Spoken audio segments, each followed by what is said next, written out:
কি রে মুসলমানেরা, নবল এখানে প্রশ্ন, প্রশ্ন উত্তর দিতে পারবি আমার? কি এর প্রশ্ন?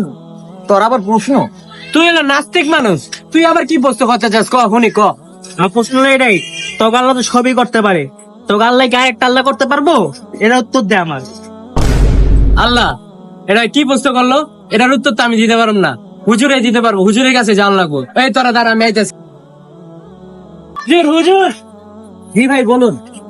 হুজুর ওইখানের মধ্যে একটা নাস্তিক আসছে, নাস্তিক এসে এমন প্রশ্ন করছে যে প্রশ্নের উত্তরটা আমাদের কাছে নাই। হুজুর আপনারই যাওয়া উচিত, আপনি যেখানে যান তার সাথে কথা বলেন, দেখেন কি বলে।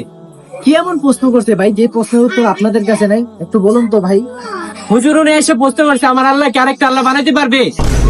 ও ভাই এই প্রশ্ন, চলুন।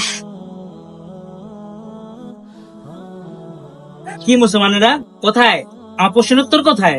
দাঁড়ান, একটু দরজে ধরেন। ওই যে হুজুর আসতেছে। হুজুর ওই যে ওই লোকটা।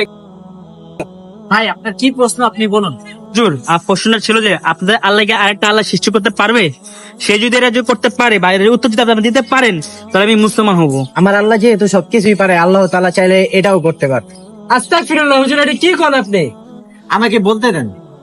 আমার আল্লাহ একটা না, হাজার হাজার আল্লাহ তৈরি করতে, কিন্তু এগুলি তার সৃষ্টি হবে। তো এগুলা যেহেতু আল্লাহর সৃষ্টি, আল্লাহরই ইবাদত করবে। আল্লাহ তাআলা এক ও অদ্বিতীয়, তার শক্তির সমকক্ষ কেউ নাই। সুবহানাল্লাহ।